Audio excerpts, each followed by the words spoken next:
Good morning friends. अभी मैं एक टॉपिक है करंट अफेयर्स के लिए इम्पोर्टेंट, वो है अमेरिकी प्रतिबंधों से मिली छूट, भारत खरीद सकेगा रूस से मिसाइल S-400। देखते हैं इसमें क्या डिस्कशन कर सकते हैं।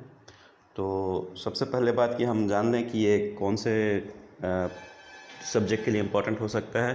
तो first current affairs and second international relations के लिए काफ़ी इम्पोर्टेंट हो सकता है। तो चलिए स्टार्ट करते हैं।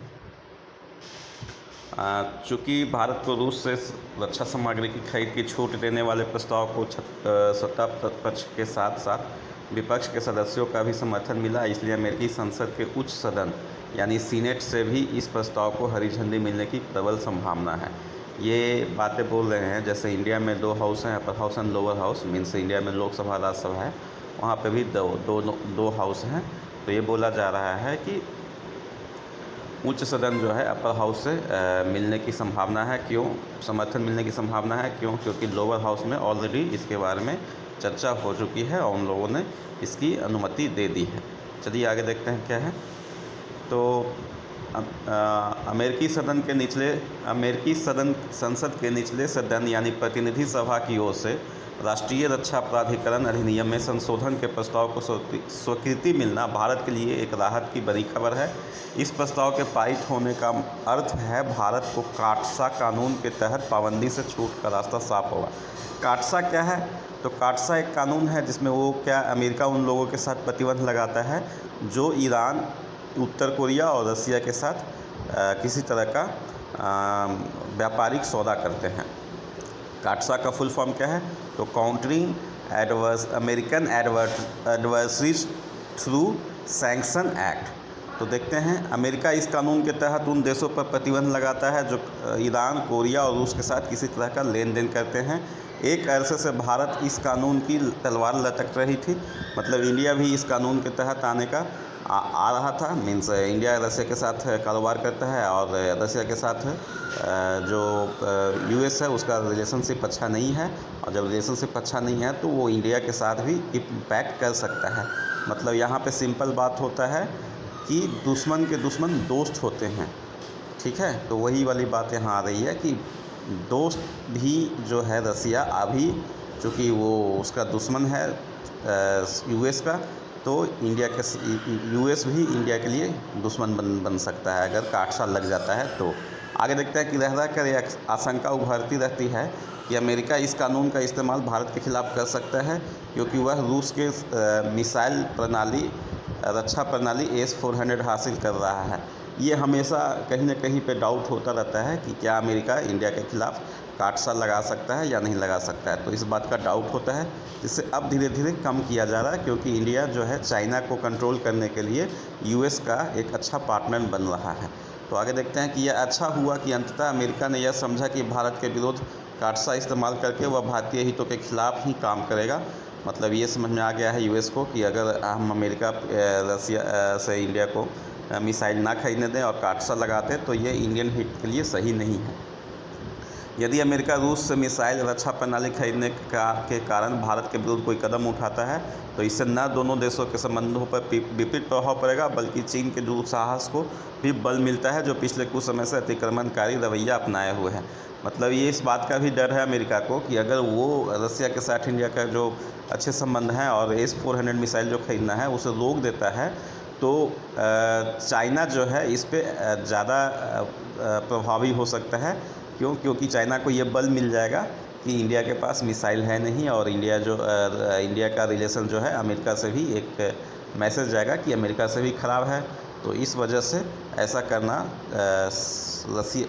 US के लिए सही नहीं है। चूँकि भारत को रूस से रक्षा सामग्री खरीद की छूट देने वाले प्रस्ताव को सत्ता पक्ष के साथ विपक्ष के सदस्यों का भी समर्थन मिला, इसलिए अमेरिकी संसद के उस सदन यानी सीनेट से भी इस प्रस्ताव को हरी झंडी मिलने की प्रबल संभावना है। मतलब ये है कि ये कानून जो है दोनों house, upper house, lower house, दोनों में पारित हो रहा है, और साथ में इसमें जो अपोजिशन में है वो और जो सरकार में है वो दोनों मिलके इस कानून को इंडिया के लिए पारित करना चाहता है। इसकी अनदेखी नहीं की जा सकती कि अमेरिकी प्रतिनिधि सभा से भारत को विशेष छूट देने वाले प्रस्ताव को एक ऐसे समय मंजूरी मिली है जब यूक्रेन संकट के बाद से अमेरिका और उसके सहयोगी देश पर यह दबाव बनाने में लगा हुआ है कि नई दिल्ली मॉस्को से दूरी बढ़ाए और अपने आर्थिक व्यापारिक संबंधों पर विराम लगाए। और ये बात बोला जा रहा है कि इस जो मंजूरी मिली है छूट देने के लिए रसिया से मिसाइल खरीदने के लिए, वो उस टाइम में है जब पूरी वर्ल्ड जो है इंडिया को ये कह रहा है कि रसिया से दूरी बनाए रखें। लेकिन इंडिया जो है रसिया के साथ म्यूचुअल अंडरस्टैंडिंग के साथ ऐसा कोई दूरी नहीं बना पा रहा है। तो इस टाइम में इस बात का मिलना अच्छी बात है। ये मिलना, ये समर्थन मिलना यूएस का बहुत अच्छी बात है। आगे देखते हैं। भारत अपनी स्वतंत्र विदेश नीति का उल्लेख करके इससे लगातार इनकार कर रहा है।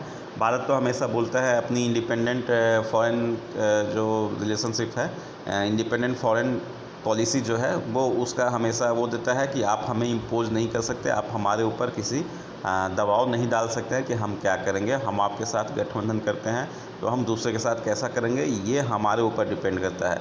और इस वजह से वो अपने आप को रसिया के साथ भी एक अच्छा रिलेशनशिप मेंटेन किए हुए है और यूएस के साथ भी एक अच्छा रिलेशनशिप मेंटेन किए हुए है। इसी के साथ यह भी स्पष्ट कर रहा है कि यूक्रेन पर रूस के हमले का समर्थन नहीं करता। इंडिया ये भी है कि ये रूस को यूक्रेन पर जो हमला किया है उसको कभी सपोर्ट नहीं कर रहा है ह्यूमैनिटी के नाम पे, ह्यूमैनिटी ग्राउंड पे। पर इसके बावजूद जो है इंडिया यूक्रेन को काफ़ी सपोर्ट कर रहा है। किस तरीके से, तो ह्यूमैनिटेरियन एड पहुंचा के। और साथ में ये भी है कि इंडिया का रिलेशन जो है S-400 मिसाइल को लेकर, ऑयल इंपोर्ट को लेकर रसिया के साथ काफ़ी अच्छा हुआ है। चूँकि अमेरिकी प्रतिनिधि सभा में राष्ट्रीय रक्षा प्राधिकरण अधिनियम में संशोधन के प्रस्ताव को स्वीकृत करते समय इस बात का विशेष रूप से रेखांकित किया गया कि चीन अपने आक्रामक रवैया के कारण भारत की सुरक्षा के लिए खतरा बन गया है।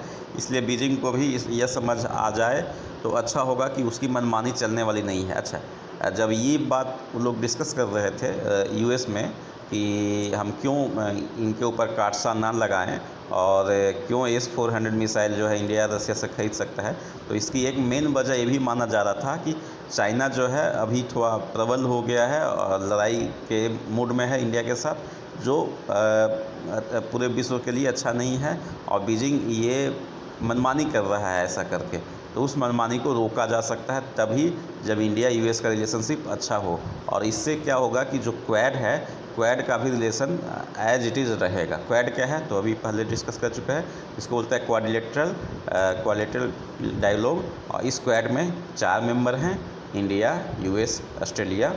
ठीक है, इंडिया, यूएस, ऑस्ट्रेलिया हैं, ठीक है ना। और इसका जो बेनिफिट क्या है तो मेनली इनका है ओपन इंडो पैसिफिक रीजन चाहते हैं, ठीक है ना। ओपन इंडो पैसिफिक रीजन, इसमें क्या है, इंडिया, ऑस्ट्रेलिया, यूएसए, ठीक है। ये लोग 4 हैं और जापान। और इसका जो बेनिफिट क्या है तो जो इंडो पैसिफिक रीजन में जो मैरीटाइम सिक्योरिटी है उसको मजबूत करना है। और ये क्वाड को चाइना कैसा देखता है तो क्वाड को चाइना समझता है कि एक तरीके से नाटो है, तो नाटो जैसा कंपेयर करता है एशियन नाटो, पर ये ऐसा नहीं है। ये बस सुरक्षा के लिए है और किसी भी तरह का इकोनॉमिक अभी इस पे इकोनॉमिक अंडरस्टैंडिंग या इकोनॉमिक कोऑपरेशन की बात नहीं हो रही है। बस इस बात किया जा रहा है कि इंडो पैसिफिक रीजन में मैरीटाइम सिक्योरिटी अच्छा बहाल हो और कोऑपरेटिव हो सभी के साथ, और मैरीटाइम को लेकर किसी तरह का जो विवाद है वो ख़त्म किया जा सके। तो आगे देखते हैं।